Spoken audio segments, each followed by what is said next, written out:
Maurice Nicol, Psychological Commentaries, Volume 3, based on Nicol's work with Gurdjieff, Ouspensky, and Jung. Great Amwell House, January 31, 1948. Internal Considering and Inner Talking, Part 1. We have to struggle with unnecessary emotions. Energy that goes into unnecessary emotions is lost. You see it as raining and feel, say, sort of a hostility or dislike or slight depression. This is unnecessary emotion. People seem to get caught up by everything that does not correspond with their expectations. That is, they identify with the fact that it is raining or cold or blowing a gale because they did not expect it. They say tit tut and feel a little upset. People seem to expect everything save what does happen. Of course, if you expect an unpleasant thing to happen and it doesn't happen, your expectation protects you. Again, if you expect an unpleasant thing to happen and it does not, you are relieved. But as was said before, most of us seem to have had forms of expectation that lead us to expect everything to save what does happen. In consequence, a great many unnecessary emotions are made and a lot of energy is lost in disappointment and internal considering. For a person may even internally consider to such a degree that it rains on his dear little birthday. He feels the universe and all the hosts of heaven have purposely done it. This is quite a childish attitude, and if anyone can see, must lead to a lot of unnecessary emotions. A weak being results, easily upset. Now let us speak of internal considering in connection with unnecessary emotions.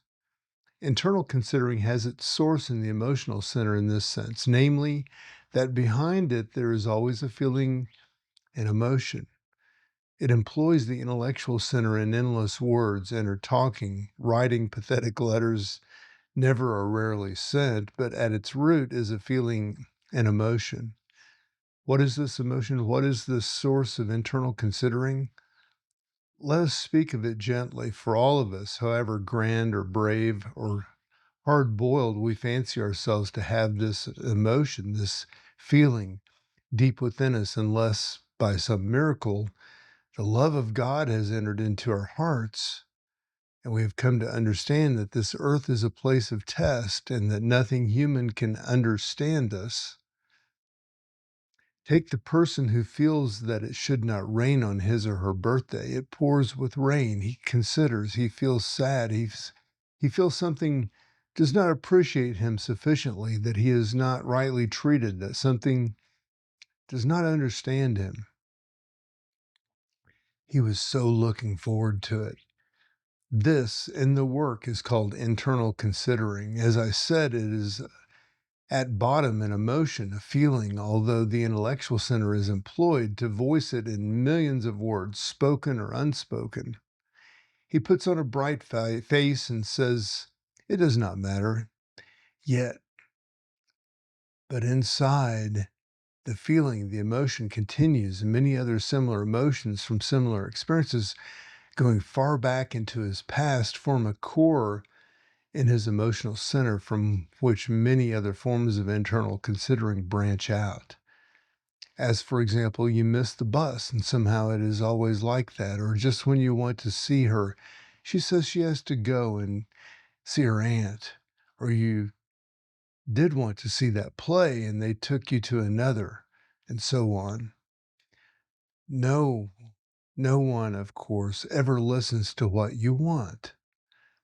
I speak in a trivial way on purpose because the subject of internal considering is very deep and a serious matter in everyone, for somehow life is foreign to us. Indeed, it is so deep and so serious that the whole range and power of the esoteric teaching through the ages, including the strength of teaching latent in the parables and the Gospels, such as the prodigal son, has not been able to cure humanity of it. Indeed, humanity, unless it begins to awaken from sleep and reach the level of conscious man, can never be cured of it. But one man, one woman may begin to cure themselves of it.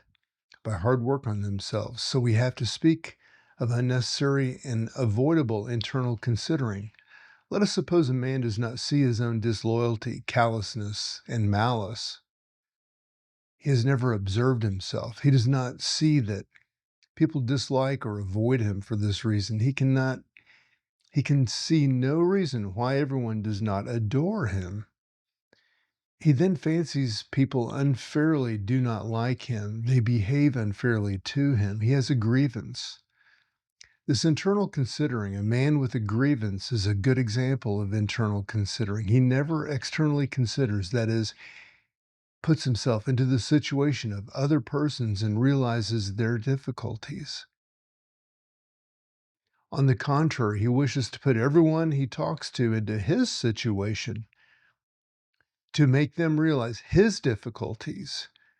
And a very boring experience it is to hear them, especially if you are a doctor and are forced to listen to him. Now, this word unfair is, I think, a favorite word in internal considering. You see it yourself? Or do you see it yourself? Do you not secretly think that everything is unfair?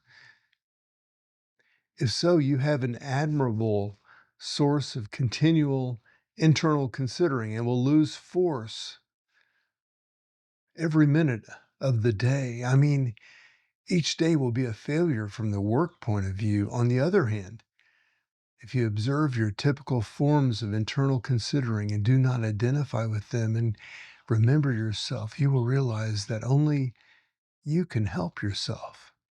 And all this internal considering and sense of unfairness is useless, and worse, it can only give rise to daily emotions which are unnecessary.